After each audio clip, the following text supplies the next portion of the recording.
ఆమేన్. ప్రియమైన దేవుని కుమారులారా, కుమార్తెలారా, మీ అందరికీ యేసుక్రీస్తు ప్రభు వారి నామంలో వందనాలు చెల్లిస్తూ ఉన్నాము. తండ్రి అయిన దేవునికి స్తుతులు స్తోత్రాలు చెల్లిస్తూ ఉన్నాం.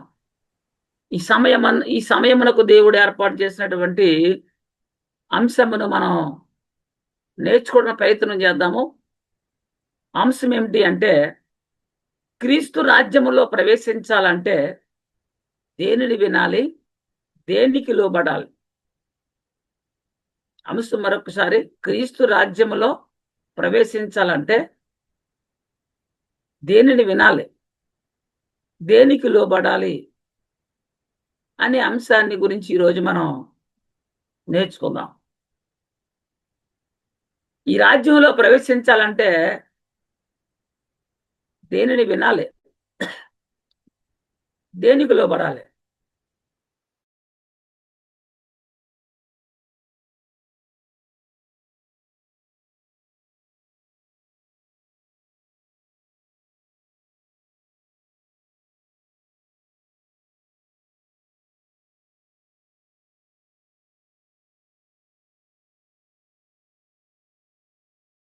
దీన్నే బైబిల్ చెప్పే సమాధానం ఏంటి అంటే, పునర్జన్మ సంబంధమైన స్నానము అని.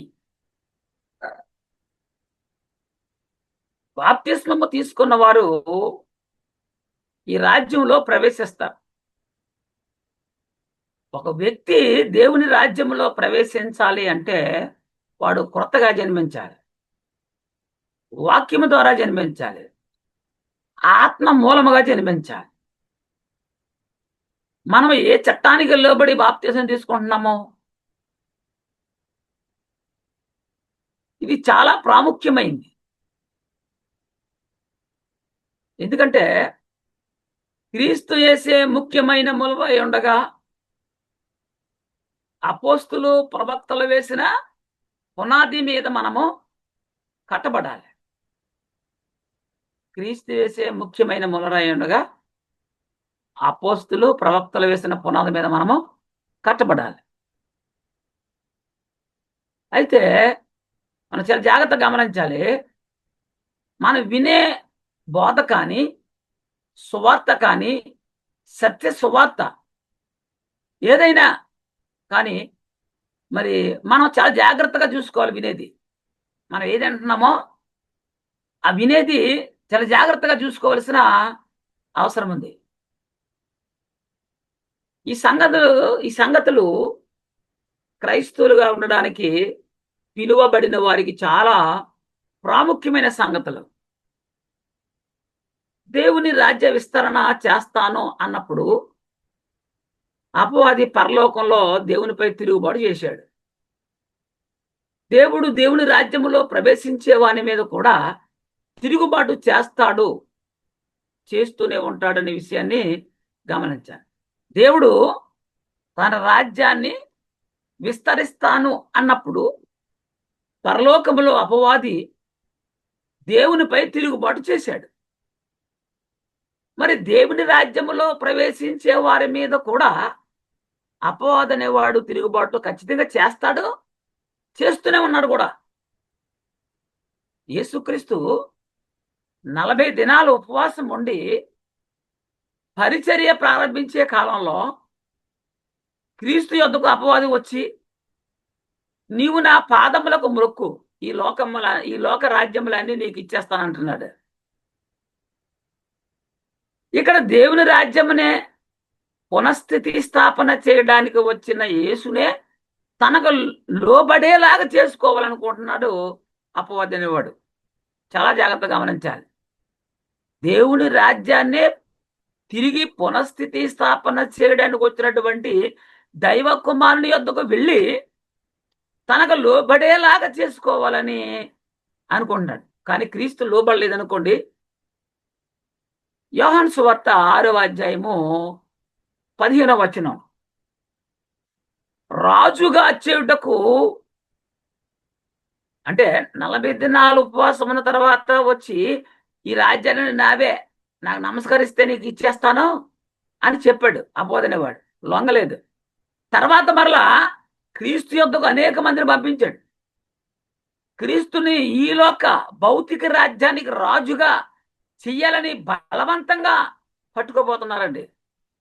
అది ఎక్కడుందంటే యోహాను సువార్త 6వ అధ్యాయం 15వ వచనం.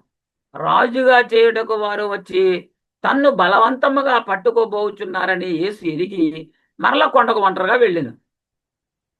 రాజు ఏ రాజ్యానికి రాజు అయినా దేవుని రాజ్యానికి రాజు అయితే దేవుని రాజ్యాన్ని తిరిగి పునఃస్థాపన చేయడానికి వస్తే అలాంటి ఈ దైవ కుమారుణ్ణి వీళ్ళు కొంతమంది భౌతిక రాజ్యానికి ఈలోక రాజ్యానికి రాజుగా ఉండమని బతిమాలుతున్నారు, పట్టుకొని బలవంతం చేస్తున్నారు. అది ఎరిగి యేసుక్రీస్తు మళ్ళా తిరిగి కొండకి ఒంటరి అయిపోయాడు. క్రీస్తును రాజును చేయడానికి ప్రయత్నించారు. ఇక్కడ క్రీస్తు సిలువ వేయబడి తిరిగి లేచినప్పుడు, యేసుక్రీస్తు సిలువ వేయబడి తిరిగి లేచినప్పుడు 3 లోకముల మీద అధికారం పొంది ఉన్నాడు. అపవాది ఏం చెప్తుంది? ఈ లోక రాజ్యాలన్నీ నావే అని వాటి మహిమలన్నీ వివరంగా చెప్పి నాకు నమస్కరిస్తే సాగిల పెడితే నీకు ఇచ్చేస్తానన్నాడు. లోబడలేదు క్రీస్తు. సిలువ వేయబడి మరణమును గెలిచిన తర్వాత 3 లోకాలకి రాజుగా నియమించబడ్డాడు, అధికారం పొందుకున్నాడు. అపవాది అయితే ఈ లోకానికి రాజును చేయడానికి ప్రయత్నించాడు, ఈ లోకానికి మాత్రమే. మరి దేవుడు 3 లోకాల మీద రాజుగా నియమించాడు. ఆయన అపోస్తులు మరియు పరిశుద్ధాత్ముని బోధ జరిగిస్తున్న కాలంలో అపవాది ఎలాంటి ఆటంకాలు కలిగించాడు అంటే, అప్పటి నుండి అపోస్తుల బోధలో సువార్తలో క్రీస్తు పునరుద్ధానమును గూర్చి, క్రీస్తు రాజ్యమును గూర్చి బోధిస్తూ ఉన్నప్పుడు అపోస్తులు పరిశుద్ధాత్మ ప్రేరణతో శక్తిని పొందుకున్న వారే క్రీస్తు రాజ్యం గురించి బోధిస్తూ ఉంటే అపవాది మీరు ఏ సువార్త అయినా బోధించండి కానీ క్రీస్తుని గూర్చిన క్రీస్తు రాజ్యమునకు గూర్చి బోధించవద్దని అనేకమైన ఆటంకాలు ఈ లోకాధికారుల ద్వారా కల్పించటం జరిగింది. దేవుని రాజ్య పునఃస్థితి స్థాపన జరిగిపోతే అపవాది కూడా తన రాజ్యమును శరవేగముగా ఈ భూమి మీద విస్తరించుకుంటూ ఉన్నాడు. దేవుని రాజ్యము పునఃస్థితి స్థాపన జరిగింది, అపవాది రాజ్యము కూడా అతి వేగముగా విస్తరించబడుతున్నటువంటి పరిస్థితి. సాతాను పని అన్ని కాలముల్లో చేస్తూనే ఉన్నాడు. అన్ని కాలములో అంటే ప్రస్తుత కాలంలో అబద్ధ ప్రవక్తలను ఏర్పాటు చేశాడు. ప్రవక్తల కాలాలలో ప్రవక్తలుంటే అబద్ధ ప్రవక్తలు ఏర్పాటు చేశాడు. క్రీస్తు కాలంలో క్రీస్తుకు విరోధముగా ఆపోజిట్గా అబద్ధ క్రీస్తులను రప్పించాడు. బోధకుల కాలంలో బోధలకు బదులుగా విరోధంగా అబద్ధ బోధకులను రప్పించి తన పనిని భూమిపై చాలా వేగంగా జరిపిస్తున్నాడు. దేవునితో పోటీ పడుతున్నాడు వీడు. కాబట్టి మనం దేవుని రాజ్యమును గూర్చి సువార్తను గూర్చి చాలా జాగ్రత్తగా మనము తెలుసుకోవలసిన, గ్రహించవలసిన అవసరము ఉంది. ఎందుకంటే అనాది నుండి కూడా వాడు తన పని చేస్తూనే ఉన్నాడు. నీవు వినే వాక్యము సర్వసత్యమేనా లేక కలిపి చెరిపేసిన దుర్బోధన వింటున్నావా అనేది నువ్వు ఒక్కసారి జాగ్రత్తగా ఆలోచించుకోవలసిన అవసరం ఉంది.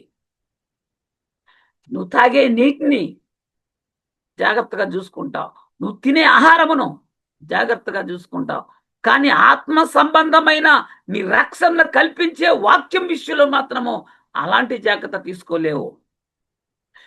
తీసుకుని తీరాలి. ఇప్పుడు ఏది అసలైన బోధ, ఏది నకిలీ బోధ మనం గమనించుకోవాలి, చాలా జాగ్రత్తగా తెలుసుకోవాలి. నీవు సత్యాన్ని నమ్మితే దేవుని రాజ్యములో చేర్చబడతావు. అసత్యమును నమ్మితే నీవు సాతాను రాజ్యములో చేర్చబడతావు. నువ్వేది నమ్ముతున్నావు, నువ్వేది వింటున్నావు, నువ్వు దేనికి లోపడుతున్నావు? మనం క్రీస్తు చట్టాన్ని అనుసరించాలి. అప్పుడే క్రీస్తు సంఘములోను రాజ్యములోను చేర్చబడతాం. క్రీస్తు రాజ్యములో చేర్చబడాలి అంటే క్రీస్తు చట్టానికి మనము లోబడాలి, చట్టాన్ని అనుసరించాలి. అప్పుడే సంఘంలోను రాజ్యంలోను చేర్చబడతాం. క్రీస్తును గూర్చిన సువార్త వలన మనము రక్షణ పొందుట ఇది వాక్యం మూలముగా పుట్టాలి. యాకోబు పత్రిక, యాకోబు గారు రాసిన పత్రిక 1వ అధ్యాయం 18వ వచనం. ఆయన తాను సృష్టించిన వాటిలో, చూడండి, ఆయన తాను సృష్టించిన వాటిలో మనము ప్రథమ ఫలముగా ఉండునట్లు, మానవులు ప్రథమ ఫలముగా ఉండునట్లు ఏం చేశారు తెలుసా? సత్యవాక్యము వలన మనలను తన సంకల్పం ప్రకారము కనెను. మరలా మనం కనబడాలి. ఎలా? సత్యవాక్యం వలన. వాక్యము ద్వారా జన్మించాలి. కొలస్సి 3:16 సంగీతములతోనూ కీర్తనలతోనూ ఆత్మ సంబంధమైన పద్యములతోనూ ఒకనికొకటి బోధించుచు బుద్ధి చెప్పుచు కృపాసహితముగా మీ హృదయములలో దేవుణ్ణి గూర్చిన గానము చేయుచు సమస్త విధములైన జ్ఞానముతో క్రీస్తు వాక్యం మీలో సమృద్ధిగా నివసింపనీయుడి. నీ హృదయంలో లోకం కాదు, క్రీస్తు వాక్యము మీలో సమృద్ధిగా నివసింపనీయాలని వాక్యం చెప్తుంది. క్రీస్తు వాక్యం మీ హృదయంలో భద్రపరుచుకోవాలి. మనము వాక్యము ద్వారా కనబడాలి. సంఘములోనికి పిలువబడిన వారు ఎలా పిలువబడాలి అంటే వాక్యము ద్వారా పిలువబడాలి, సువార్త ద్వారా పిలువబడాలి. వాక్యం మన జీవితంలో కార్యసిద్ధి కలగజేయాలి. వాక్యం మన హృదయంలో, మన జీవితంలో కార్యసిద్ధి కలగజేయాలి. సమాధాన వాక్యం, వాక్యంలో ఏముంది? సమాధానం. యోహాను గారు రాసిన 2వ పత్రిక 1వ అధ్యాయము 10-11 వచనాలు. ఎవడైనను ఈ బోధను తేక మీ వద్దకు వచ్చిన ఎడల వానిని మీ ఇంట చేర్చుకొనవద్దు. ఇంత స్పష్టంగా పరిశుద్ధాత్ముడు చెప్తున్నాడే. క్రీస్తును గూర్చిన బోధ సర్వసత్యమును నీ యొద్దకు తేకపోతే, మీ యొద్దకు వారు వస్తే వారిని మీ ఇంట చేర్చుకోవద్దంటున్నాడు. ఇంకా సొమ్మని వానితో చెప్పనవద్దు, సొమ్మని చెప్పొద్దు అంటున్నాడు. అబద్ధ బోధను గుర్చి కలిపి జరిపేటువంటి బోధకులను గుర్చి జాగ్రత్తగా ఉండాలి. వాడిని ఇంటికి చేర్చుకోవద్దు, రానివ్వద్దు. వానికి నువ్వు సొమ్మని చెప్పొద్దు అంటున్నాడు. సొమ్మని వానితో చెప్పువాడు వాని దుష్టక్రియలలో పాలుపడు. వాడికి సొమ్మని చెప్పవా నువ్వు? వాడు పాపంలో నీకు కూడా పాలు ఉంటది, పాలుపడలేకపోతావు అంటాడు. అపవాదిని ఎలాగను గుర్తించాలి మనం? అపవాదిని ఎలా గుర్తించాలి మనం? పరిశుద్ధాత్ముడు చెప్తున్నాడు, వాక్యంలో ఉంది. 2వ కొరింథీ పౌలు కొరింథీ సంఘానికి రాసిన 2వ పత్రిక 5వ అధ్యాయం 19-20 వచనాలు. అదేమనగా దేవుడు వారి అపరాధములను వారి మీద మోపక క్రీస్తునందు లోకమును తనతో సమాధానపరచుకొనుచు, ఈ లోకాన్ని క్రీస్తునందు తనతో సమాధానపరచుకొనుచు ఆ సమాధాన వాక్యం మాకు అప్పగించిన. మాకంటే ఎవరికే? అపోస్తులకి. అపోస్తులు చెప్పింది మనం చెప్పాలి. అపోస్తులు చెప్పనది, అపోస్తులు చేయనిది మనం ఎప్పటికీ చేయకూడదు. కావున దేవుడు మా ద్వారా వేడుకొనినట్టు మేము క్రీస్తుకు రాయబారులమై దేవునితో సమాధాన పడని క్రీస్తు పక్షముగా మిమ్మల్ని బతిమాలుకొనుచున్నాము. చూసారా? దేవునితో సమాధాన పడని క్రీస్తు పక్షముగా మిమ్మల్ని బతిమాలుకొనుచున్నాం అంటాడు. అపోస్తుల కార్యాలు 10:36. యేసు క్రీస్తు అందరికీ ప్రభు. ఆయన ద్వారా దేవుడు సమాధానకరమైన సువార్తను ప్రకటించి, దేవుడు సమాధానకరమైన సువార్త ఎవరి ద్వారా ఈ లోకాల్లో ప్రకటింపజేశాడంటే క్రీస్తు ద్వారా. ఇశ్రాయేలుకు పంపిన వర్తమానం మీరు ఎరుగుదురంటున్నాడు.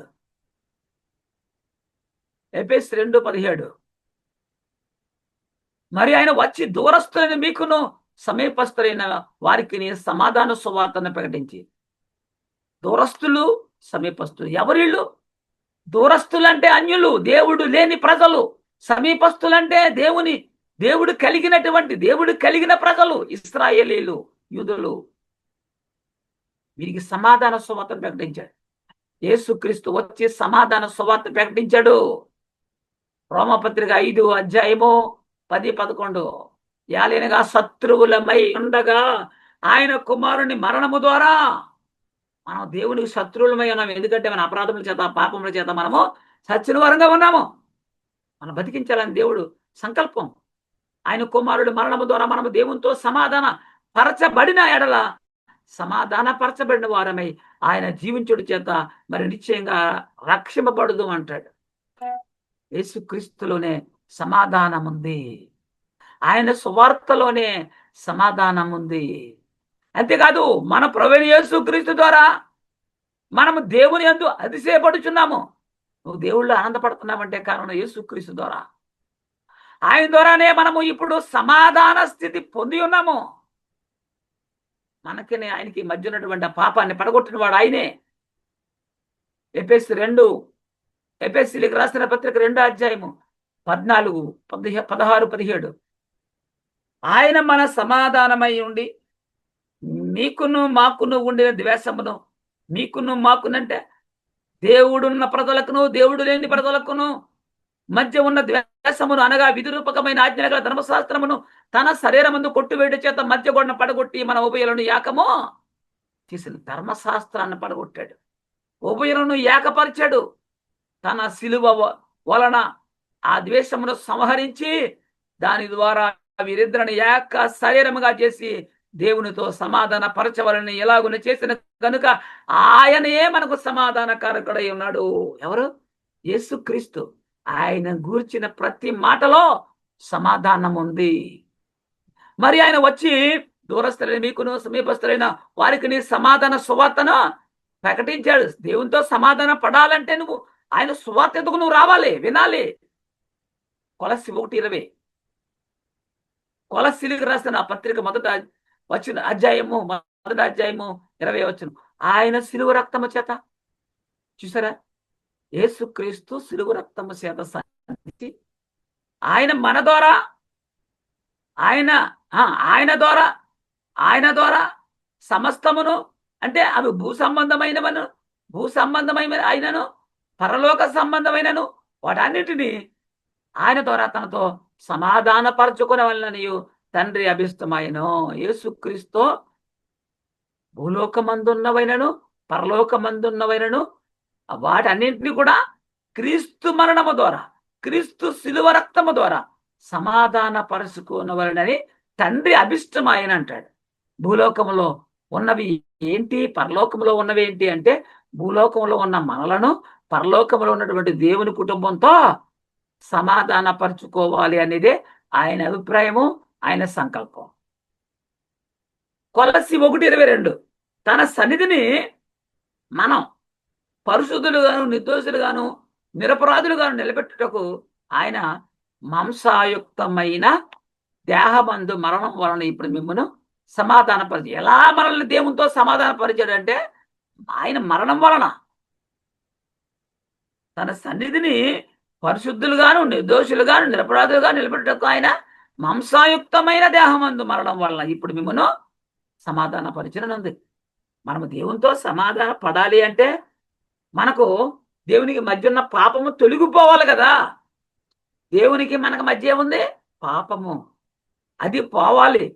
అలా పోవాలి అంటే నీవు సమాధానకరమైన సువార్త వినాలి. దేవునికి నీకు మధ్య సమాధానము కలగాలంటే ఆయనకి నీకు మధ్య ఉన్నటువంటి పాపం పోవాలి. అలా పోవాలంటే నువ్వు ఎక్కడ రావాలి? సమాధానకరమైన సువార్తను వినాలి. సాతాను చాలా తెలివైనడు తెలుసా. ఆదాము అవల పక్కన వాడు కూర్చున్నాడు. దేవుని కుమారులైన ఆదాము అవ్వల పక్కన సాతానుడు కూర్చున్నాడు తెలుసా. క్రీస్తు వస్తే ఆయన పక్కన కూడా కూర్చున్నాడు. ప్రారంభం నుంచి చూడండి. ఏదేను వనములో దేవుని కుమారులైన ఆదాము అవ్వల పక్కన సాతానుడు కూర్చున్నాడు. పరలోకము నుండి దేవుని సొంత కుమారుడు పాప శరీరాకారంలో భూలోకానికి వస్తే ఆయన పక్కన కూడా కూర్చున్నాడు. ఆలోచించండి. మరి అపోస్తులు బోధిస్తూ ఉంటే వాళ్ళు పక్కన సాతాను గడు కూర్చున్నాడు. ఇప్పుడు క్రైస్తవులమైన మన పక్కన కూడా కూర్చున్నాడు వాడు తెలుసా? నువ్వు చాలా జాగ్రత్తగా ఉండాలి. ఇష్టం వచ్చినట్టు ఏకాశకాలు వేసుకుని లోకంలో తిరిగితే పని అవుద్దా మనకు చెప్పండి? ఏది పడితే అది దేవుని సువార్త కాదు, దేవుని మాట కాదు. మనుషుల జ్ఞానముతో నేర్పు మాటలతో కాక అన్నాడు అక్కడ. కానీ అందరూ కూడా సంఘాల్లో మనుషు జ్ఞానము నేర్పు మాటలకు కనెక్ట్ అయిపోతున్నారు వీళ్ళు. సాతాను గాడు మాకు తెలివైనాడు అపవాదిగాడు. ఆదాము వాళ్ళ పక్కన కూర్చున్నాడు, క్రీస్తు పక్కన కూర్చున్నాడు, అపోస్తుల పక్కన కూర్చున్నాడు. వారు బోధిస్తూ ఉంటే క్రైస్తవులమైన మన పక్కన కూడా కూర్చుంటాడు కూడా. క్రీస్తు వాక్యము నీ హృదయంలో సమృద్ధిగా నీవు సంపనీయాలి. సమృద్ధిగా. 2 కొరింథీ పౌలు గారు కొరింథీకి రాసిన 2వ పత్రిక 3:3 రాతి పలకల మీద గాని సిరాతో గాని రాయబడక. ఒకప్పుడు ఆజ్ఞలు రాతి మీద సిరాతో రాయబడ్డాయి. ఇప్పుడు మెత్తని హృదయముల అను పలకల మీద జీవం గల దేవుని ఆత్మతో మా పరిచర్య మూలముగా రాయబడిన క్రీస్తు పత్రిక ఉన్నారని మీరు తేటపడుతున్నారు. వాక్యము ఎక్కడ రాయబడుతుందంట? హృదయముల మీద. దేంతో? పెన్నతో కలంతో కాదు, దేవుని ఆత్మతో. అది కొలస్సి 3:16 సంగీతములతోనూ కీర్తనలతోనూ ఆత్మ సంబంధమైన పద్యములతోనూ ఒకరినొకడు బోధించుచు బుద్ధి చెప్పుచు కృపాసహితముగా మీ హృదయముల్లో దేవుణ్ణి గూర్చిన గానము చేయుచు సమస్త విధములైన జ్ఞానముతో క్రీస్తు వాక్యం మీరు సమృద్ధిగా నివసింపనియండి. హృదయములలో. ఎక్కడ? హృదయంలో ఉండాలి వాక్యం. ఆలోచన చేయండి. హెబ్రీ పత్రిక 8వ అధ్యాయము 8 నుండి 10 వరకు చదువుతాం. హెబ్రీ పత్రిక 8వ అధ్యాయము 8వ వచనం నుండి 9వ వచనం వరకు. అయితే ఆయన ఆక్షేపించి వారితో ఎలా చెప్తున్నాడు? ప్రభు ఎట్లనను ఏమన్నాడు ప్రభు? ఇదిగో ఒక కాలం వచ్చుచున్నది, అప్పట్లో ఇశ్రాయేల్ ఇంటి వారితోను యూదా ఇంటి వారితోను నేను కొత్త నిబంధన చేయుదును. ప్రభు చెప్తున్నాడు. చూసారా? ఆలోచించండి. యూదా వారితో, ఇశ్రాయేల్ ఇంటి వారితో, యూదా ఇంటి వారితో కొత్త నిబంధన చేస్తున్నాడంట. అది నేను ఐగుప్తులో నుండి వీరిని పితరులను వెలుపలికి రప్పించి తకై వారిని చేయి పట్టుకున్న దినము నా వారు వంటిది కాదు. అంటే మొదటిది ఏమనగా వారు నా నిబంధనలో నిలవలేదాళ్ళు అలక్ష్యము చేసి తనని ప్రభు చెప్పుచున్నాడు. 10 ఆ దినములైన తర్వాత ఇశ్రాయేలు ఇంటి వారితో నేను చేయబోవు వారి మనసులో నా ధర్మ విధులను ఉంచేది. ఎక్కడ? వారి మనసులో, హృదయములో. అదే వాక్యం ఎక్కడ ఉండాలి? హృదయంలో ఉండాలి. అది చెప్పాడు అక్కడ. వారి హృదయములో, వారి మనసులో నా ధర్మ విధులు ఉంచేదును. వారు హృదయముల మీద వాటిని రాసేదును. హృదయముల మీద ఎలా రాస్తారంటున్నాడు అన్నాడు కదా. నేను వారికి దేవుడిని అయిందును, వారు నాకు ప్రజలయ్యిందురంట. ఇది ప్రవచనం ఎక్కడుంది? ఇర్మియా గ్రంథంలో 31వ అధ్యాయము 31 నుంచి 34వ వచనం వరకు. ఇర్మియా గ్రంథం 31వ అధ్యాయము 31వ వచనం నుండి 34 వరకు. ఇదిగో నేను ఇశ్రాయేలు ఇంటి వారితో యూదా వారి ఇంటి వారితోనూ కొత్త నిబంధన చేయు దినములు వచ్చుచున్నవి. ఇదే యెహోవా వాక్కు. యెహోవా చెప్తున్నాడు. అది ఐగుప్తులో నుండి వారిని రప్పించుటకై నేను వారిని చెయ్యి పట్టుకున్న దినమున వారి పితరులతో నేను చేసిన నిబంధన వంటిది కాదంట. నేను వారి పెనిమిటినైనను వారు ఆ నిబంధనను భంగము చేసుకుని వారిని భరించువాడని నేనే, కానీ భంగం చేసుకున్నారంట. ఇదే యెహోవా అంటాడు. ఈ దినములైన తర్వాత నేను ఇశ్రాయేలు వారితోనూ యూదా వారితోనూ చేయబో నిబంధన ఇదే. ఏం చేయబోతున్నాడు? వారి మనసులో నా ధర్మ విధులను ఉంచెదను, వారి హృదయముల మీద దానిని రాసేదనంటాడు. నేను వారికి దేవుడిని ఎందును, వారు నాకు ప్రజలకు జనులకు అన్నడును యెహోవాను గురించి బోధనందము అని తమ పొరుగువానికి గాని తమ సహోదరులకు గాని ఉపదేశము చేయరు. నేను వారి దోషములను క్షమించి వారి పాపములను ఇక ఎన్నడూ జ్ఞాపకం చేసుకున్నాడు కనుక అల్పులేమి గనులేమి అందరూ నన్ను ఎరుగుదురు, ఇదే యెహోవాకు అన్నాడు. ఈ వాక్యము మన హృదయంలో ఉండాలి. బైబిల్ గ్రంథములో ఉన్నటువంటి ఆ వాక్యం ఎక్కడ ఉండాలి? మన హృదయంలో ఉండాలి. నేటి కాలంలో కొరింథీయులకు రాసిన 2వ పత్రిక 3వ అధ్యాయము 2-3 వచనాలు. మా హృదయముల మీద వ్రాయబడి ఉండి మనుషులందరూ తెలుసుకొనుచు చదువుకొనుచున్న మా పత్రిక మీరే కారా అంటాడు. వాక్యం చెప్తున్నప్పుడు ఈ శివుని విని శివుని వదిలేయకూడదు. అది ఏం చేయాలి? హృదయంలో భద్రపరచుకోవాలి. హృదయం అనే పలక మీద రాయబడాలి దేవుని ఆత్మచేత. రాతి పలక మీద గాని సిరాతో గాని రాయబడక మెత్తని హృదయములను పలకల మీద జీవంగల దేవుని ఆత్మతో మా పరిచర్య మూలంగా రాయబడిన క్రీస్తు పత్రిక అయి ఉన్నారని మీరు తేటపరచబడుచున్నారు అన్నాడు. ఒక పత్రిక అంటే కాగితం మీద ప్రింట్ చేసే అక్షరాలు ఉంటే పత్రిక అంటాం. కానీ దేవుడు ఏమన్నాడు? నీవే నా పత్రిక, నా ధర్మ విధులు నీ హృదయం మీద రాయబడాలి. యాకోబు గారు రాస్తున్నాడు 1వ అధ్యాయం 21లో, అందుచేత సమస్త కల్మసమును విర్రవేగుచున్న దుష్టత్వాన్ని మాని. క్రైస్తవులు అని చెప్పుకుంటాం. మనలో లేనిది ఏంటంటే విశ్వాసులం అంటాము, బోధకులం అంటాము, ఇంకా ఎన్నో చెప్తాము. కల్మసం అనేది వదులుకోకుండానే ఉన్నారు.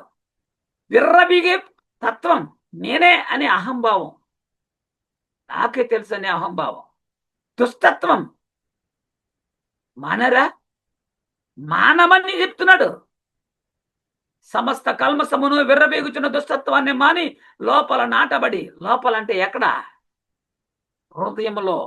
మీ ఆత్మ శక్తిగల వాక్యమును సాత్వికంతో అంగీకరించే శక్తిగల వాక్యం, దేవుని శక్తి వాక్యములో ఉంది. ఆ వాక్యము నీ హృదయం మీద నాటబడాలి. మీ హృదయముల మీద నాటబడాలి.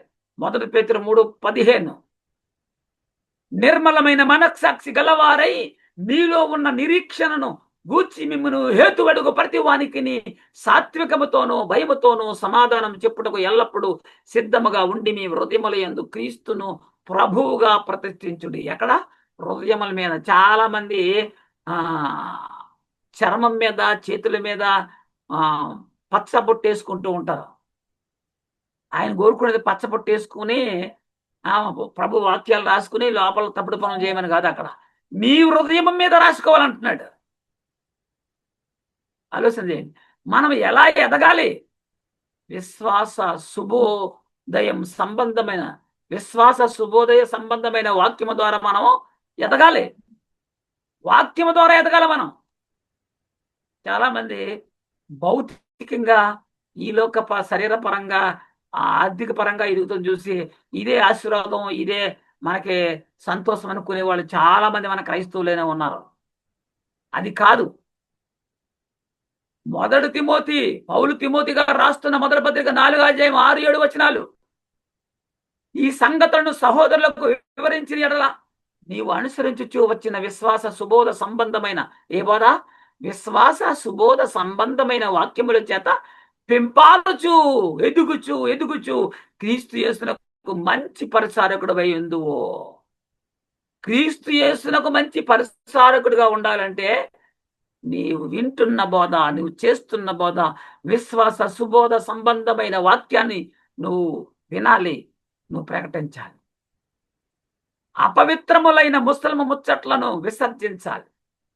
విసర్జించమని చెప్పిన వాటిని విసర్జింపకుండా ఈ ముసలము ముచ్చట్లో అపవిత్రములైన ముసలము ముచ్చట్లు చెప్తున్నారు సంఘంలో. దేవాభక్తి విషయంలో నీకు నీవే సాధకం చేసుకో. సాధకం అంటే ఏమండి? నీవు వాక్యాన్ని పదే నీవు దాన్ని నేర్చుకోవాలి, సాధన చేయాలి. నీవు నమ్మదగిన బోధన గట్టిగా పట్టుకోవాలి. మనము నమ్మదగిన బోధన ఏదో అనేది తెలుసుకుని దాన్ని గట్టిగా పట్టుకోవాలి. మనం హిత బోధ అంటే ఆరోగ్యకరమైన బోధన అర్థం. ఆ బోధ హిత బోధ, ఆరోగ్యకరమైన బోధ. ఆరోగ్యకరమైన బోధ వలన రక్షణ ఉంటుంది. అది ఇప్పుడు ఉన్న పరిస్థితుల్లో గ్రహించుకుని ఇది రాశారా లేక అప్పటి కాలంలో పరిస్థితులు ఉన్నాయా అంటే, ఇది ఆరోగ్యకరమైన బోధ అంటే అది, హితబోధ అంటే ఆరోగ్యకరమైన బోధ అన్నాడు. ఆ మాట ఎందుకు రాశాడు? ఆ కాలంలో ఇవి ఉన్నాయా? అసత్య బోధలు ఎన్నో ఉన్నాయి అప్పుడు. సంఘ ప్రారంభ కాలంలోనే అసత్య బోధలు, అబద్ధ బోధలు, కలిపి సరిపే బోధలు వచ్చేసే సంఘంలోకి. పౌలు గారు తిమోతికి రాస్తున్నాడు 2వ పత్రిక 3:15 అంటాడు, నీవు నేర్చుకొని, ప్రతి బోధకుడు నేర్చుకోవాలి. ఏమి నేర్చుకుంటున్నావు నువ్వు? దైవ సంకల్పము ప్రకారముగా ఉన్న దేవుని మార్గమును నువ్వు తెలుసుకుంటున్నావా? సుబోధన తెలుసుకుంటున్నావా? సర్వసత్యం తెలుసుకుంటున్నావా? నీవు నేర్చుకొని రూఢి అని కొన్నవి ఎవరి వలన నేర్చుకుంటువో ఆ సంగతి తెలుసుకొని వాటి ఎందు నిలకడగా ఉండు. నిలకడగా ఉండాలి. నువ్వేం చెప్తున్నావు? దేవుని మాట నీ నోటను చెప్పబడుతున్నప్పుడు చెప్పే నీవు కూడా వాటి యందు నిలకడగా ఉండాలి. అది పేతురు గారు రాసిన 1 పత్రిక 2వ అధ్యాయము 2-3 వచనాలు. సమస్తమైన దుష్టత్వమును, సమస్తమైన కపటమును, వేషధారణను, అసూయను, సమస్త దూషణ మాటలను మాని ఒక సేవకుడిగా, ఒక బోధకుడిగా, ఒక సంఘ కాపరిగా, దైవజనుడిగా నీకు ఉండవలసిన లక్షణాలు చూడండి. ఏం మానాలి? సమస్తమైన దుష్టత్వం మానాలంట. సమస్తమైన కపటమును మానాలంట. వేషధారణ, అసూయ, సమస్త దూషణ మాటలు మాని కొత్తగా జన్మించిన శిశువుని పోలిన వారే. శిశువు కొత్తగా అప్పుడే జన్మించిన శిశువుకి కల్మషం ఉండదు, కపటం ఉండదు, అసూయ ఉండదండి. అది అందుకంటాడు, కొత్తగా జన్మించిన శిశువును పోలిన వారే నిర్మలమైన వాక్యమును పాల వలన రక్షణ విషయంలో ఎదుగు నిమిత్తము ఆ పాలను అపేక్షించుడి. ఏ పాలను? పాలంటే ఆవు పాలు, గేదె పాలు కాదు, వాక్యమనే పాలు. అది అపోస్తుల కార్యాలు 16వ అధ్యాయం 4వ వచనం చూస్తే, వారు ఆయా పట్టణముల ద్వారా వెళ్ళుచు యెరూషలేములోని అపోస్తులను పెద్దలను నిర్ణయించిన విధులను గైకొనుటకు వాటిని వారికి అప్పగించి. అపోస్తులు పెద్దలు నిర్ణయించిన విధులు, ఆజ్ఞలు, కట్టడాలు గైకొనుటకు వాటిని వారికి అప్పగించిరి అన్నాడు.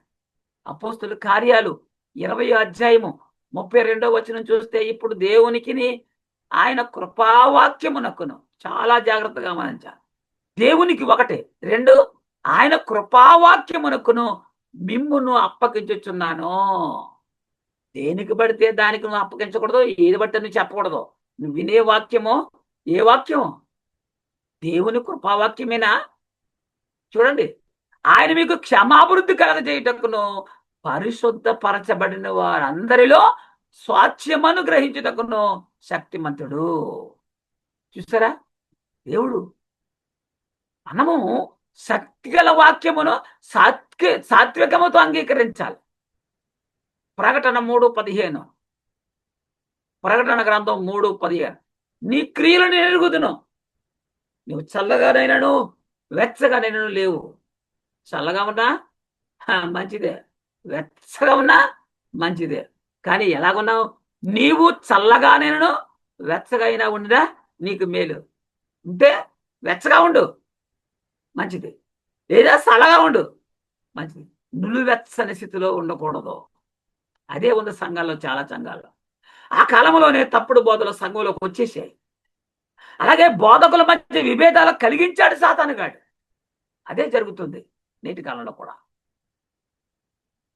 ఎలాగనగా అలాగనగా నేను అపోల్లో వాడిని,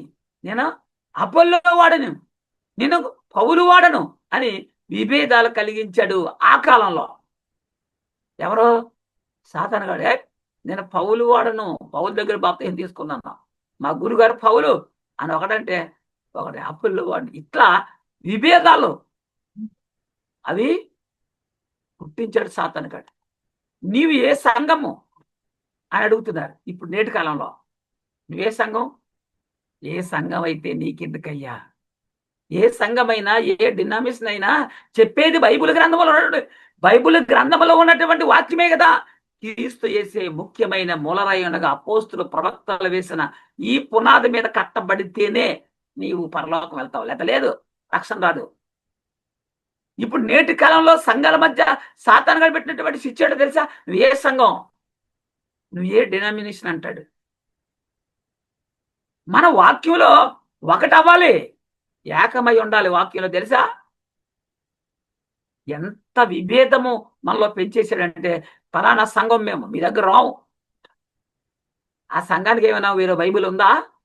వేరొక వాక్యం ఉందా?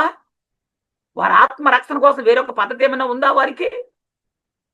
యోహాను సువార్త 17వ అధ్యాయము 20-21 మనం చూడగలిగితే, మరియు నీవు నన్ను పంపితివని లోకము నమ్మునట్లు తండ్రి నాయందు నీవును నీయందు నేనును ఉన్నలాగున, తండ్రి యందు నేనును నాయందు తండ్రి అంటే ఉన్నలాగున వారును మన యందు ఏకమై ఉండవలనని వారి కొరకు మాత్రమే నేను ప్రార్థన చేయట్లేదు సుమా, వారి వాక్యము వలన నాయందు, దీనివల్ల వాక్యము వలన నాయందు విశ్వాసముంచి వారందరూ ఏకమై ఉండవాలని వారి కొరకు నేను ప్రార్థన చేయాలి. ప్రభువు చేసిన ప్రార్థన కూడా జ్ఞాపకం రావట్లేదు మీకు? సంఘాలు ఏంటి? సంఘాలు క్రైస్తవుడు క్రీస్తును ధరించుకున్నవాడు మాత్రమే క్రైస్తవుడు. ఏ సంఘమా, ఏ డినామినేషనా, ఏంది ఇది? ప్రభు ఏమంటున్నాడు? వాక్యం వలన నాయందు విశ్వాసమించు వారందరూ ఏకమై ఉండవాలని వారి కూడా నేను ప్రార్థించుతున్నానని చెప్పాడు. ఆలోచించు. మనం వాక్యానికి అప్పగించబడాలి, వ్యక్తులకు కాదు. ఈ మధ్య దేవుడికి ఫ్యాన్స్ తగ్గిపోయారు, అయ్యగారికి ఎక్కువైపోయారు ఫ్యాన్స్, తెలుసా మీకు? పాస్టర్లకి ఫ్యాన్స్ ఎక్కువైపోయారు, నేటి కాలంలో బోధకులకు ఫ్యాన్స్ ఎక్కువైపోయారు. దేవుని వాక్యాన్ని మరుగున పడేసి వీళ్ళు పబ్లిసిటీ చేసుకుంటున్నారు. వీళ్ళు ఏంటో కారణం తెలుసా? సాతాను. పౌలు గారు తెస్సలోనికి సంఘానికి రాస్తున్నాడు 2వ పత్రిక 2:15. కాబట్టి సహోదరులలా నిలకడగా ఉండి మా నోటి మాట వలనైనను మా పత్రిక వలనైనను మీకు బోధింపబడిన విధులను చేపట్టుడి. ఏమి చేపట్టమంటున్నారు చెప్పండి? వాక్యాన్ని, విధులను, కట్టడాలను. నోటి మాట వలనైనా మా పత్రిక వలనైనను మీకు బోధించబడిన విధులను చేపట్టుడి.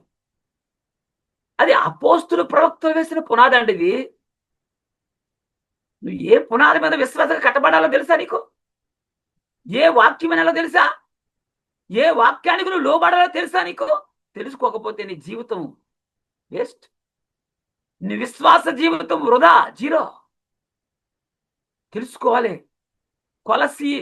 కొలసీలకు రాసిన పత్రిక 1వ అధ్యాయం 23వ వచనం, పునాది మీద కట్టబడిన వారే స్థిరముగా ఉండి ఉందా స్థిరం? ఈ సంఘం నుంచి ఆ సంఘం, ఆ సంఘం ఈ సంఘం, ఇట్లాగా మారిపోయే వాళ్ళని చాలా మంది చూస్తున్నాం. మారిపోవచ్చు. ఎప్పుడు తెలుసా? సరైన వాక్యం చెప్పనప్పుడు, క్రీస్తును గురించి చెప్పనప్పుడు, క్రీస్తు పునరుద్ధానం గురించి చెప్పనప్పుడు విడిచిపెట్టు. చెప్తూ ఉంటే ఉండాలి. పునాది మీద కట్టబడిన వారే స్థిరముగా ఉండి మీరు విన్నట్టు ఆకాశం కింద ఉన్న సమస్త సృష్టికి ప్రకటించబడినట్టు ఈ సువార్త వలన, చూడండి, ఈ సువార్త వలన కలుగు నిరీక్షణ నుండి తొలగిపోక. అది క్రీస్తు యేసే ముఖ్యమైన మూలరాయుడుగా అపోస్తలులు ప్రవక్తలు వేసినటువంటి పునాది మీద కట్టబడాలను. ఆ విశ్వాసము మీద నువ్వు తొలగిపోకుండా ఉండాలి. విశ్వాసమందు నిలిచి ఉండిన ఎడల ఇది మీకు కలుగును. పౌలను నేను ఆ సువార్తకు పరిచారకుడైతిని. పౌలు ఏ సువార్తకు పరిచారకుడై ఉన్నాడు? లేఖనాల ప్రకారంగా క్రీస్తు శిలువలో మృతి పొంది సమాధి చేయబడి పునరుద్ధానం లేచాడు. ఇది సువార్త. దీని మీద నిలిచి ఉండాలి మనం. ఈ పునాది ఏది అంటే, ఫిలిప్పీలకు రాసిన పత్రిక 1వ అధ్యాయం 27 అంటాడు, నేను వచ్చి మిమ్మల్ని చూచినను రాకపోయినను మీరు ఏ విషయంలోనూ ఎదిరించు వారికి బెదరక. ఎవరైనా ఎదిరించేవారంటే నువ్వు బెదరక సుమా, అందరూ ఒక్క భావం అంటే సువార్త విశ్వాస పక్షమున పోరాడుచు. ఏ పక్షమాన పోరాడు? అయ్యగారి పక్షాన పోరాడతాం కాదు. దేవుని సువార్త విశ్వాస పక్షమున పోరాడుచు ఏక మనసు గలవారే నిలిచి ఉన్నారని నేను మిమ్మును గూర్చి వినులాగున మీరు క్రీస్తు సువార్తకు తగినట్లుగా ప్రవర్తించుడి. దేవుని కుమారుడైన యేసుక్రీస్తు సువార్తకు తగినట్లుగా ప్రవర్తించాలి మనం. ఎఫెసు 2:20 ఎఫెసు 2:20 క్రీస్తు యేసే ముఖ్యమైన మూలరాయి ఉండగా అపోస్తులను ప్రవక్తలను వేసిన పునాది మీద మీరు కట్టబడి ఉన్నారు. జాగ్రత్తగా చూసుకోవాలి. నువ్వు ఎలా కట్టబడుతున్నావో, కల్తీగా నిర్మించబడుతున్నావా నువ్వు? ఆలోచించు. నువ్వు కట్టే గృహం ఇసుక ఎక్కువ సిమెంట్ తక్కువైతే ఉంటుందా అది? అలాగనే వాక్యం తక్కువ లోకం ఎక్కువ చెప్పే బోధన వింటున్నావా నువ్వు కట్టబడలేవు విశ్వాసిగా. యూదా పత్రిక 1వ అధ్యాయం 18వ వచనం, మన ప్రభువైన యేసుక్రీస్తు అపోస్తులు పూర్వమందు మీతో చెప్పిన మాటలను జ్ఞాపకము చేసుకున్నాడు. ఎంత అద్భుతమైన మాటలు ఇవి ఉన్నాయి. చివరిలో ఉన్నాయి కదా అని చెప్పి ఎవరో పట్టించుకోకపోతే ఎట్లా? ఏవి జ్ఞాపకం చేసుకోమంటాడు? యేసుక్రీస్తు అపోస్తులు 12 మంది పూర్వమందు మీతో చెప్పిన మాటలు జ్ఞాపకం చేసుకోండి చాలు. కొత్తగా ఏం చేయక్కర్లేదు. నువ్వు కొత్తగా ఏం వినక్కర్లేదు. యేసు శిష్యులైన అపోస్తులు పూర్వమందు మీతో ఏం చెప్పారో ఆ మాటలు జ్ఞాపకం చేసుకోమంటాడు. పౌలు గారు తిమోతికి రాస్తున్న 2వ పత్రిక 2వ అధ్యాయం 8వ వచనం, నా సువార్త ప్రకారము. పౌలు గారు నా సువార్త ప్రకారం అంటున్నాడు. దావీదు సంతానంలో పుట్టి మృతుల్లో నుండి లేచిన యేసుక్రీస్తు జ్ఞాపకము ఎవరిని జ్ఞాపకం చేసుకోవాలంట? చూడండి, దావీదు సంతానంలో పుట్టి మృతులలో నుండి లేచిన యేసుక్రీస్తుని జ్ఞాపకం చేసుకోమని చెప్తుంటే ఇంకా ఏం జ్ఞాపకం చేసుకుంటున్నారండి వీళ్ళు? ఏం బోధ చేస్తున్నారండి? పునరుద్ధానుడై లేచిన క్రీస్తుని జ్ఞాపకం చేసుకోమని అంటున్నాడు. మృతులలో నుండి తిరిగి లేచిన యేసుని జ్ఞాపకం చేసుకోవాలి మనం. 1 పేతురు 1వ అధ్యాయం 10 నుంచి 15 వరకు. 1 పేతురు పత్రిక 1వ అధ్యాయం 10 నుంచి 15 వరకు. మీకు కలుగు ఆ కృపను గూర్చి ప్రవచించిన ప్రవక్తలు ఈ రక్షణ గూర్చి పరిశీలించు తమ యందును క్రీస్తు ఆత్మ క్రీస్తు విషయమై శ్రమలను గూర్చి వాటి తర్వాత కలగబో మహిమను గూర్చి ముందుగా సాక్ష్యం ఇచ్చినప్పుడు ఆత్మ ఏ కాలమును ఎట్టి కాలమును సూచించుచున్నవో దానిని విచారించి పరిశోధించిరి. చూడండి, వాక్యం చెప్పమంటే ఆ సంగతి ఏ కాలంలో జరిగింది? అది ప్రవచనమా కాదా? లేక భవిష్యత్తులో జరుగుద్దా? జరిగిపోయిందా? ఇవన్నీ చూడాలి నువ్వు. పరలోకము నుండి పంపబడిన పరిశుద్ధాత్మ వలన మీకు సువార్త ప్రకటించిన వారి ద్వారా మీకు ఇప్పుడు తెలియబడిన. చూడండి, ఎలా అపోస్తులు ఎలా ప్రకటించారంట? పరలోకము నుంచి పరిశుద్ధాత్మని పంపగా ఆయన వల్ల మీకు సువార్త ప్రకటించిన వారి ద్వారా, అంటే అపోస్తుల ద్వారా మీకు ఇప్పుడు తెలియబడిన ఈ సంగతుల విషయమై తమ కొరకు కాదు కానీ మీ కొరకే తాము పరిచయం చేసిన సంగతి వారికి బయలుపరచబడిన. ఆ పరిచయం ఎంత గొప్పదంటే పరలోకములో ఉన్న దేవదూతలు ఈ కార్యములను తొంగి చూడగోరుచున్నారు. కాబట్టి ఈ అపోస్తులు చేసినటువంటి పరిచర్య దేవదూతలు తొంగు చూడగోరుచున్నారంట. కాబట్టి మీ మనసు నడుము కట్టుకొని, ఏం కట్టుకోవాలి? మనసు అని నడుమును కట్టుకొని నిబరమైన బుద్ధి గల వారే యేసుక్రీస్తు ప్రత్యక్షమైనప్పుడు మీకు తేబడు కృప విషయమై సంపూర్ణ నిరీక్షణ కలిగి ఉండుడి. నేను పరిశుద్ధుడై ఉన్నాను గనుక మీరును పరిశుద్ధులే ఉండుడని రాయబడి ఉంది. కాగా మీరు విధేయులకు పిల్లలైన మీ పూర్వపు అజ్ఞాన దశలో మీకుండిన ఆశలను అనుసరించి ప్రవర్తింపకానుంది. పూర్వం ఉన్నటువంటి ఆ పాపస్థితిని ఒడిచిపెట్టి అలా మరలా తిరిగి నడుచుకోకూడదు. 1 తెస్సలోనికి సంఘానికి, అంటే పౌలు తెస్సలోని సంఘానికి రాస్తున్న 1వ పత్రిక 2వ అధ్యాయం 3 మరలా 5, 6 వచనాలు. యాలనగా మా బోధ కపటమైనది కాదు. ఎంత అద్భుతం అండి! మా బోధ కపటమైనది కాదు, అపవిత్రమైనది కాదు, మోసకరమైనది కాదు. ఎవరి బోధ? అపోస్తుల బోధ. మీరు ఎదిగినట్టు మేము ఇచ్చకపు మాటలనైనను. మరి చాలా మంది బైబిల్ పట్టుకుని ఏం మాట్లాడతారు చెప్పండి? బైబిల్ గ్రంథంలో రాయబడిన దేవుని మాటలు చెప్పకుండా కల్పితాలు, కథలు, నవ్వించడానికి, కవించడానికి మాటలు మాట్లాడుతుంటాం. ఇంకా ఇచ్చకపు మాటలనైనను ధనాపేక్షను కప్పిపెట్టు వేసమునైనను ఎన్నడును వినియోగింపలేదు. ఇందుకు దేవుడే సాక్షి అంటాడు. ఆ పరిచర్యకి దేవుడే సాక్షి అన్నాడు పౌలు. మరియు మేము క్రీస్తు యొక్క అపోస్తులమై ఉన్నందున, ఎవరికి అపోస్తులు? క్రీస్తు యొక్క అపోస్తులమై ఉన్నందున అధికారము చేయుటకు సమర్థులమై ఉన్న అధికారం పెత్తనం చెలాయించడానికి సమర్థులమై ఉన్నను మీ వలననే గాని ఇతరుల వలనే గాని మనుషుల వలన కలుగు ఘనతను మేము ఎన్నడూ కోరుకోలేదని చెప్తున్నాడు. చూసారా? ఇదండి. మరి నేటి కాలంలో ఎట్లా ఉన్నారు జనాలు? నేటి కాలంలో బోధకులకి అపోస్తులకి ఉన్న తేడా అదే. కొరింథీయులకు రాసిన 2వ పత్రిక 2వ అధ్యాయం 17వ వచనం. కావున ఇట్టి సంగతులకు చాలిన వాడెవడు? మేము దేవుని వాక్యమును కలిపి చెరిపెడు అనేకుల వలె ఉండగా అద్భుతం అండి. అంటే ఆ కాలంలో అప్పటికి దేవుని వాక్యాన్ని కలిపి చెరిపేసే వాళ్ళు వచ్చేసారు, ఉన్నారు సంఘంలో. అనేకుల వలె ఉండక అనేకులు ఉన్నారంట, ఒకరిద్దరు కాదు, లెక్కింపలేనంత అనేకులు వాక్యాన్ని కలిపి చెరిపే వాళ్ళు ఉన్నారు అప్పుడు.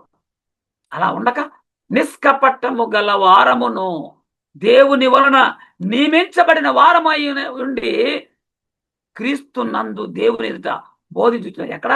క్రీస్తునందు దేవుని ఎదుట బోధించుతున్నామన్నాడు. ఇది కదా బోధ, ఇది కదా మనకు అవసరం, ఇది కదా మనం వినాలి, ఈ బోధకే మనం లోబడాలి. అపోస్తుల కార్యాలు 10:33 అంటాడు, వెంటనే నిన్ను పిలిపించితేనే నీ వచ్చినది మంచిది, ప్రభువు నీకు ఆజ్ఞాపించినవన్నీ వినుటకై ఇప్పుడు మేమందరమును దేవుని ఎదుట ఇక్కడ కూడి ఉన్నామని చెప్పాను. అందుకు పేతురు నోరు తెరిచిట్లన్నాడు. ఎవరు? కొర్నేలి, నేను దేవుడు పిలవమనగా పిలిచావు, నువ్వు వచ్చావు, నువ్వు వచ్చడం మంచిదయ్యా, దేవుడు నీకు ప్రభువు నీకు ఆజ్ఞాపించినవన్నీ ఆజ్ఞాపించినవి చెప్పకో మాకు, ప్రభు నీకు ఆజ్ఞాపించినవన్నీ వినటానికి మేము ఇప్పుడు రెడీగా ఉన్నామంటున్నాడు. మరి సంఘం ఆదివారం కూడుకుంటుంది, దేవుడు సెలవిచ్చిన ప్రతి మాట వినడానికి.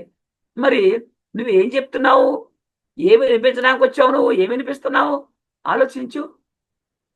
2 కొరింథీ 4వ అధ్యాయము 2-3 వచనాలు కానీ చూడగలిగితే, అయితే కుయుక్తిగా నడుచుకొనకయో దేవుని వాక్యమును వంచనగా బోధించక. అబ్బా, ఒక బోధకుడు కుయుక్తి అంటే నీతిమంతుడనే ఒక వేషం, వాడు బయటికి వెళితే క్రూర మృగం, ఇలాంటి వాళ్ళు కూడా ఉంటారు తెలుసా? దేవుని వాక్యాన్ని వంచనగా బోధించకయు సత్యమును ప్రత్యక్షపరచటం వలన ప్రతి మనుషుని మనస్సాక్షి ఎదుట మమ్మల్ని మేమే దేవుని సముఖమందు మెప్పించుకొనుచు అవమానకరమైన రహస్య కార్యములను విసర్జించి ఉన్నాము. అవమానకరమైన రహస్య కార్యాలన్నీ విడిచిపెట్టారు. వాళ్ళు సత్యాన్ని బోధిస్తున్నారు. మా సువార్త మరుగు చేయబడిన ఎడల నశించుచున్న వారి విషయంలోనే మరుగు చేయబడి, వినకపోతే అది నీ కర్మ, నీ విషయంలోనే అది మరుగు చేయబడుతుంది. నశించువారు అన్నారు, నశించుచున్నవారు అన్నాడు. నీవు కుయుక్తితో బోధించకూడదు, వాక్యాన్ని కలిపి చెరపకూడదు. హిత బోధకు అనుకూలమైన సంగతులు బోధించాలి మనం. తీతుకు రాసిన పత్రిక 2వ అధ్యాయం 1వ వచనం, నీవు హిత బోధకు అనుకూలమైన సంగతులు బోధించు. సంఘానికి వెళ్తున్నావంటే ఏం చెప్తున్నావు బాధ నాయన? నువ్వు హిత బోధకు అనుకూలమైన సంగతులు వినేవారికి ఆ మాట వలన రక్షణ కలగాలి. 1 పేతురు 4:11, ఒకడు బోధించిన ఎడల దైవోక్తులను బోధించినట్టు బోధించవలను. దేవుని మాట బోధించినట్టు బోధించాలి, నీ మాటలు కాదు. ఒకడు ఉపచారము చేసిన ఎడల దేవుడు అనుగ్రహించు సామర్థ్యము నుండి చేయవలను. ఇందువలన దేవుడు అన్నింటిలోనూ యేసుక్రీస్తు ద్వారా మహిమపరచబడును, యుగ యుగములో మహిమయు ప్రభావమున ఆయనకి ఉండునుగాక అని అంటాడు.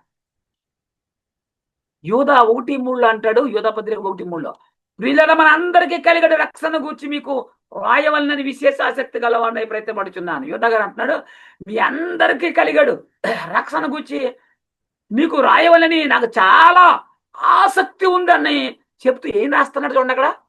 పరిశుద్ధులకు ఒక్కసారి అప్పగించబడిన బోధ ఏది? మళ్ళీ ఎవరికి అప్పగించాడు? ఎవరు పరిశుద్ధులు? అపోస్తులకు దేవుడు అప్పగించాడు ఆ బోధ. పరిశుద్ధులకు ఒక్కసారే అప్పగించబడిన బోధ నిమిత్తం మీరు పోరాడవాలని మిమ్మల్ని వేడుకొనిచున్నాను, మీకు రాయవలసి వచ్చింది. కొత్తగా ఏదో ఒకటి రాయడానికి కుదరదు కదా. పరిశుద్ధులకు ఒక్కసారే అప్పగించాడు దేవుడు. అదేనండి, క్రీస్తు యేసే ముఖ్యమైన మొదలైనగా అపోస్తుల ప్రవక్తలు వేసిన పునాది, క్రీస్తు న్యాయపీఠం. దీని గురించి మనం చెప్పాలి. 2 కొరింథీ 2వ అధ్యాయం 14-16 వరకు చూస్తే, మా ద్వారా ప్రతి స్థలమందును క్రీస్తును గూర్చిన జ్ఞానము యొక్క సువాసనను కనుపరచుచు ఆయన యందు మమ్మను ఎల్లప్పుడూ విజయోత్సవంతో ఊరేగించుచున్న దేవునికి స్తోత్రం. రక్షింపబడి వారి పట్లను నశించు వారి పట్లను మేము దేవునికి క్రీస్తు సువాసనై ఉన్నాము. రక్షించబడే వారికి నశించే వారికి కూడా. నశించు వారికి జీవార్థమైన జీవపు సువాసనగా ఉన్నారు. నశించుచున్న వారికి మరణార్థమైన మరణపు సువాసనగా ఉన్నారు. రక్షింపబడి వారికి జీవార్థమైన జీవపు సువాసనగా ఉన్నారు. వాక్యం ఒకటే. ఆ సత్య సువార్తను వింటే నువ్వు రక్షింపబడితే ఏమండి నీవు జీవార్థమైన సువాసనగా ఉంటుంది. నీవు హితబోధ చేయాలి. హితబోధ పౌలు తిమోతి చెప్తున్నాడు 2 తిమోతి 2:15 దేవుని ఎదుట యోగ్యులుగాను సిగ్గుపడనక్కరలేని పనివానిగాను సత్యవాక్యము సరిగ్గా ఉపదేశించు వానిగాను నేను నీవే దేవుని కనపరుచుకున్నటకు జాగ్రత్త పడు. జాగ్రత్తే లేదు బోధకుల్లో. ఏది పడితే చెప్పేస్తున్నాడు. అది చెప్పకూడదు. లోకంలో చాలా ఉన్నాయి అలాంటివి. అవి ఎందుకు చెప్పడం నువ్వు వాళ్ళకి తెలియదా? వారు తెలియని సంగతి దేవుని మాటలు చెప్పాలి. 2 తిమోతి 3:16-17 అంటాడు, దైవజనుడు సన్నదుడై ప్రతి సత్కార్యమునకు పూర్ణముగా సిద్ధపడి ఉండునట్లు దైవావేశం వల్ల కలిగిన ప్రతి లేఖనం. ఎలా? దైవావేశం వల్ల కలిగిన ప్రతి లేఖనమును ఉపదేశించుటకును బోధించుటకును అంటాడు. సన్నదుడు అంటే మరి ఆ వాక్యాన్ని ముందుగా సిద్ధపరచుకుని దాన్ని సన్నదుడై ఉండాలి. యుద్ధానికి వెళ్ళేవాడు ఆయుధాలు పట్టుకుని అన్ని తన వెంట పట్టుకుని సన్నదుడై వెళ్తాడు. అలాగ కూడా నువ్వు వాక్యముల విషయంలో కూడా ఉండాలి. ఖండించుటకును తప్పుదిద్దుటకును నీతి యందు శిక్ష చేయుటకును ప్రయోజనకరమై ఉంది. వాక్యంతో ఖండించాలి. తప్పుదిద్దుటకు నీతి యందు శిక్ష చేయుటకును ప్రయోజనకరమైంది అంటాడు. 1 తిమోతి 4:16 చూస్తే 1 తిమోతి 4:16 నిన్ను గూర్చియు నీ బోధన గూర్చియు జాగ్రత్త కలిగి ఉండుము. ఉన్నారా? అసలు ఇదే లేదు. నిన్ను గూర్చి అంటే నువ్వు ఎలాంటి ప్రవర్తన ఎలాంటి క్రియలు కలిగి ఉండాలో జాగ్రత్త చూసుకో. ముందు ఎదుటివాడికి బోధిస్తున్నా నువ్వు జాగ్రత్త ఉండాలి. నువ్వు పరిశుద్ధుడిగా ఉండాలి, నీతిమంతుడిగా ఉండాలి. తర్వాత నువ్వు చెప్పే బోధన గురించి జాగ్రత్త కలిగి ఉండు. వీటిలో నిలకడగా ఉండుము. నీవెలాగూ చేసి నిన్ను నీ బోధన వినేవారిని రక్షించడు. ఇలాగుంటే నేను రక్షించుకుంటావు, నీ బోధ వినేవారిని కూడా రక్షించుకుంటావని పౌలు తిమోతికి చెప్తున్నాడు. అది నిన్ను గూర్చి నీ బోధన గూర్చి జాగ్రత్త పడు అన్నాడు. నీ ఉపదేశము లేక నువ్వు ఉపదేశించే ఉపదేశము లోపము లేనిదిగా ఉండాలి. 1 కొరింథీ 14:8 మరియు బోర స్వస్థము కాని ధ్వని ఇచ్చినప్పుడు యుద్ధమునికి ఎవడు సిద్ధపడను? అంటే యుద్ధానికి సిద్ధపడాలంటే బోర స్వస్థంగా ఉండాలంట. బోర స్వస్థము కాని ధ్వని ఇచ్చినప్పుడు యుద్ధ వీరులు ఎలా సిద్ధపడను అంటే అర్థం ఏంటి? పూర్వకాలంలో అంతఃపురం ప్రహారీపై కావలవారు ఉండేవారు. వీరు శత్రువులు వచ్చినప్పుడు బోర ఊదేవారు. అంటే బోరలో రకాలు ఉంటాయి. సంతోషాన్ని వ్యక్తపరిచే బోరలు ఉన్నాయి. యుద్ధానికి సన్నద్ధులవ్వండి, శత్రువులు వచ్చారని తెలియపరిచేటువంటి బోర శబ్దం ఉంది. మరి నువ్వు చేసే ఆ బోర శబ్దం స్పష్టంగా ఉండాలి. యుద్ధానికి సిద్ధం అవ్వండి అనే ఒక రకమైన శబ్దం ఊదినప్పుడు అది స్వస్థత లేకపోతే వాడు ఎలా సన్నద్ధులవుతాడు చెప్పండి? స్వస్థత లేని బోరధ్వని చేసినప్పుడు వారు యుద్ధానికి సిద్ధపడకపోతే శత్రువులు వచ్చి అందరినీ చంపేస్తారు. శుభం తెలియపరిచే మరొక రకమైనటువంటి బోర ఊదినప్పుడు వారు సంతోషాన్ని వ్యక్తపరుస్తారు, అంతఃపురంలో ఉన్న వారు సిద్ధపడతారు. ఇలా బోరధ్వని చేసేటప్పుడు స్వస్థత ఉండాలి. తీతుకు పత్రిక 2:8 అంటాడు. తీతుకు పత్రిక 2:8 నువ్వు ఉపదేశము మోసము లేనిది గాను మాన్యమైనది గాను నిరాపేక్షమైన హితవాక్యముతో కూడినదే గాను ఉండాలి. మనం బోధ చేస్తున్నామంటే ఏమంటే ఏ వాక్యం వినాలి? ఏ వాక్యానికి లోబడాలి? అసత్యానికి లోబడాలా? అసత్యాన్ని వినాలా? వింటే వాడు రక్షణ పొందుకుంటాడా? విన్నవాడు శ్రద్ధగా గ్రహించాలి. బోధించేవాడు కూడా ఏది బోధించాలో అది తెలుసుకుని బోధించాలి. Korinథీ 2:17 అంటాడు, కావున ఇట్టి సంగతులకు చాలిన వాడెవడు? మేము దేవుని వాక్యమును కలిపి చెరిపడి అనేకుల వలె ఉండగా. అపోస్తులు బోధించే కాలంలోనే అనేక మంది దేవుని వాక్యాన్ని కలిపి చెరిపేది వారు అనేకులు ఉన్నారు. నిష్కపట్యము గలవారమును దేవుని వల్ల నియమించబడిన వారమునై ఉండి క్రీస్తునందు దేవుని ఎదుట బోధించుచు ఉన్నాము. క్రీస్తునందు దేవుని ఎదుట బోధిస్తున్నారంట. 2 Korinథీ 4:2 అంటాడు. అయితే కుయుక్తుగా నడుచుకొనకయు దేవుని వాక్యమును వంచనగా బోధించకయు సత్యమును ప్రత్యక్ష పరచుట వలన ప్రతి మనుషుని మనస్సాక్షి ఎదుట మమ్మను మేమే దేవుని సముఖం మందు మెప్పించుకొనుచు ఆ మానకరమైన రహస్య కార్యములను విసర్జించి ఉన్నామంటాడు. విసర్జించాలి, తప్పు కార్యక్రమాలను విడిచిపెట్టాలి, లేకపోతే దేవునికి అవమానకరం. మొదటి పౌలు తెస్సలోనిక సంఘానికి రాస్తున్నారు, మొదటి పత్రిక 2:5, మీరు ఎరిగి ఉన్నట్టు మేము ఇచ్చకపు మాటలను ధనాపేక్ష కప్పిపెట్టు వేసమునైనను ఎన్నడూనో వినియోగింపలేదు, ఇందుకు దేవుడే సాక్షి అంటాడు. దేవుడిని సాక్ష్యంగా పెట్టాడంటే ఎంత పవిత్రమైన బోధన బోధించాడో, పరిశుద్ధమైన మాటలు చెప్పాడో ఆలోచించిన పౌలు గారు. మొదటి తిమోతి 2:5, 6, 7 దేవుడు ఒక్కడే, దేవునికి నీ నరులకి మధ్యవర్తి ఒక్కడే, ఆయన క్రీస్తు యేసు నరుడు. ఈయన అందరి కొరకు విమోచన క్రయధనముగా తన్ను తానే సమర్పించుకొనెను. దీనిని గూర్చి సాక్ష్యము యుక్త కాలముల యందు ఇయ్యబడింది. ఈ సాక్ష్యం ఇచ్చటకై నేను ప్రకటించేవాడుగాను అపోస్తులుగాను. చూడండి, యేసుక్రీస్తు పునరుద్ధానుడే లేచిన యేసుక్రీస్తును ప్రకటించడానికి సాక్ష్యం ఇచ్చటకు నేను ప్రకటించేవాడుగాను అపోస్తులుగాను విశ్వాస సత్యముల విషయములో అన్యజనులకు బోధకుడుగాను నియమించబడితిని. నేను సత్యమే చెప్తున్నాను, అబద్ధం మాటలేం చెప్తున్నాడు. రోమా 3:7 దేవునికి మహిమ కలుగునట్లు నా అసత్యము వలన దేవుని సత్యము ప్రబలని ఎడల నేనెకను పాపినైనట్టు తీర్పు పొందనేలా. మొదటి యోహాను 2:21 మీరు సత్యమెరిగిన వారునైనందున నేను వ్రాయలేదు గాని మీరు దానిని ఎరిగి ఉన్నందున ఏ అబద్ధమును సత్య సంబంధమైనది కాదని ఎరిగి ఉన్నందునను మీకు రాయుచున్నాయి. ఏ అబద్ధమును సత్య సంబంధమైంది కాదంట.